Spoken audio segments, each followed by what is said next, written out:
AI 客服系统准备要上线了。我为了它很多资料，包括机油相关的专业、汽车维修的专业，它有57种语言可以支援。它可以告诉你可能是多种原因引起的条列式，比我们人写的还要好。行动诊断电脑，如果你遇到状况，传回来给我的 AI， 问它这是什么状况，所以不会有先斩后奏的问题。所以在我们平台上面，我要提供的是一个安心的服务。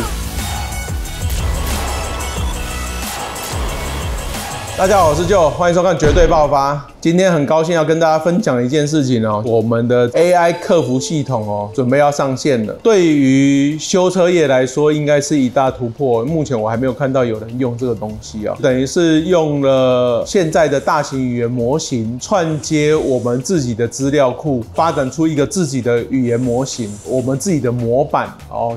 可以去训练它。我们串的大型语言模型的话，也有串像 GPT-4o， 那或者是日后有出更新的，我们觉得适合用的，我们都可以直接换过去因为我们目前试起来是 4o 是最理想。用这个对各位有什么好处呢？我现在训练的是一个汽车维修的专业，我为了它很多资料，包括机油相关的专业、汽车保养的报价。报价的部分的话，我目前能做到的就是套餐的部分，银卡会员保养套餐那个部分，用 AI 来管理这样子。那会让你们更方便，成本相当庞大，它其实是有人数上限的限制。目前是我会先开放公测，就让大家一起来体验看看，蛮好玩的。就是你可以做什么呢？你可以问他汽车相关的问题，比如说我防尘套破了，那可能有什么风险，他都会跟你讲得很清楚。当然，我也有为了一些像故障码的东西，因为你们常常会这个故障码是什么意思，可以直接问他，他都蛮清楚的。大家很多人都在问说，我们侨光到底在做什么？这个汽车保修联盟到底是一个什么样的概念？因为台湾没有人发展这种模式这个我们叫 OMO 嘛。我们其实不但是 OMO， 然后我们变成一个平台。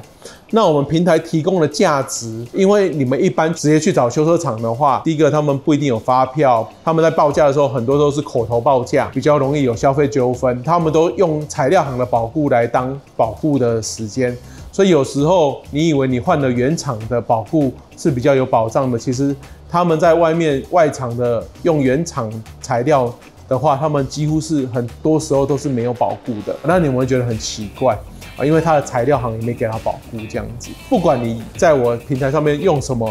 材料，只要是新品的材料，我就基本上给你1年的保固。就算你用整新品，我还是给你1年的保固。我们有一些改良件，我会给你1年以上比如说像水箱，我就给你2年的保固电瓶 AGM 的，我给你2年的保固 ，EFB 给你2年的保固之类的就我的意思说，我们平台提供的价值就是第一个保固比较稳定、延长，而且清楚，报价明确，然后金流很清楚，就是给你多元付款。现在最近有新上线的 Line Pay 嘛，我们 Line Pay 我们有绿界线上刷卡，有20几家的银行，可以1万元以上可以分6期零利率，然后5000元以上可以分3期零利率，是云端发票，所以我们一切都是合法，让各位消费起来更有保障。特约店的施工品质，不管是事前的品管，还或者是施工中的品管，就是他们检查到什么东西的话，他们要回报，我们会跟他要求有问题的地方要拍照，我们才能提供报价说明，你们文字同意我才施工，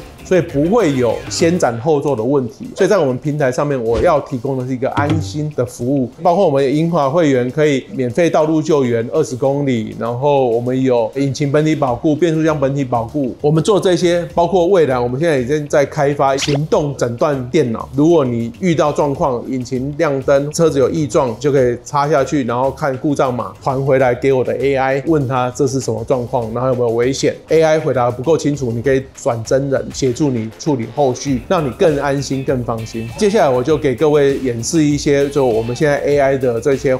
操作画面。那我们现在演示给各位看，我到时候会在这边做一格给 AI客服系统用，那你们就点这个，点到这边来。你看到它的车型的话，如果没有看到你的话，没关系，你就点一个你最近的，因为我们是按照我们现在手上有的资料慢慢 key 进去的然后这样子就会跑出这样的报价。那我们用的机油规格就一定是符合原厂规格认证，比如说 Porsche 2021年的 Macan 它这应该是用这个508、509或 POSH C20的规格的020哦，所以我们就会给你用这020啊，价格已经算好了。包括机油芯、燃油系统清洁剂跟全车巡检，包括汽油泵浦的保护啊、引擎本体的保护啊这些的。好，那如果你同意报价的话，就这边点同意报价，看你要预约的时间跟地点是哪里，那我就可以点特约门市查询，看你要约哪里，你也可以直接写我林口直营店这样子。好，那这边就会跑出看你是在哪个区域啊，比如说你在台中，那就看在哪一区比如说南屯。那就是永春东2路我们现在只提供给你们到路，先让你 Google 看看是不是离你家不会太远，这个距离是你可以接受的，然后价格也都是你可以接受的，我们就会给你正确的位置。我们有遇过就是没有约好就自己跑去了，就会造成特约店的困扰当然，如果你自己去找他们的话，就是用他们的服务了，那跟我们就没有关系，跟巧框就没关系了这是可以做询价啊、预约啊相关的东西。我们还可以往下拉，我们还可以做什么？我可以问他汽车相关的问题，比如说水箱如果有漏水，不修会有什么风险？有时候我们会查到故障，因为你们都很喜欢问，那如果不修的话会怎么样？我们就会整理的很多个案进去。你看如果水箱不修理的话，它会有以下风险。你看条列是比我们人写的还要好，可能会引擎过热、引擎损坏、汽车性能下降，导致其他的冷却系统、其他部件损坏，会扩大损失。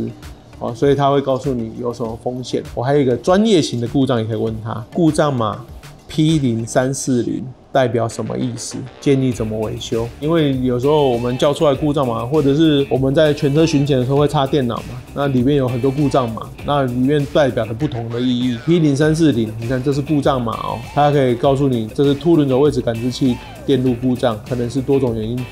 引起的。如果是店家跟你说的，你可能还会存疑，但是这是资料库大数据告诉你，有可能是凸轮轴位置感知器故障。所以为什么我常常说修车是一个很烦的事情？你叫到了一个故障码，你们不要以为就一定修得好哈，因为你看你有那么多问题，有可能是感知器，有可能是线束，有可能是电脑，有可能是感知器安装的问题，有可能是其他的问题，比如说正时皮带或链条松动或损坏都有可能耶。其实这时候就需要技师要一个一个去排账，所以需要时间。为什么说查修需要时间 ？AI 已经告诉你了，不止一个可能。遇到车子如果有故障要维修的话，需要查修。包括我们自己店内未来专业的技师，他如果想要一些标准数据，也可以从这边。未来我们也会开发一个机器人，是专门给专业技师在用的，其实已经开发快好了，会给2种人，一个是就是你们 end user，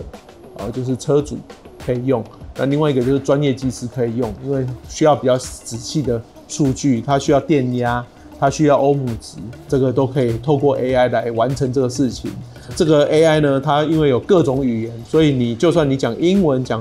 越南语、讲柬埔寨话都没问题，它有50几种语言可以支援非常好用，体验看看。那目前是公测，那我大概会公测1个月，然后就会把它变成只有会员可以使用这样子。AI 的演示就是像刚刚说的这一些，就是目前是全部开放公测，可是因为资源有限，其实它的伺服器的流量是有限制的那所以会排队。我们目前先让大家都体验。那未来的话，可能只提供给我们的金卡会员或银卡会员。我刚刚讲的，它其实是一个很棒的功能，可是因为成本很高，所以我并没有办法说无限制的供应。所以大家可能如果遇到前面写说要排队，那可能大家有耐心一下。未来我会持续的训练它，让它更完善，包括这个人数的限制。我们如果反应很好的话，我们也会想办法让它提升它的服务量能。那以上跟大家分享到这边。那如果喜欢我们这期的节目的朋友，欢迎帮忙按赞、订阅、分享、开启小铃铛。如果你也想要用 AI 客服系统的人，也欢迎联系我们，我们也可以跟你说怎么样导入你的行业，也打算要另外开一个新的事业来做这个东西，做这个帮你们其他行业的人帮你导入 AI 客服系统的服务。那以上到这边，谢谢大家，拜拜。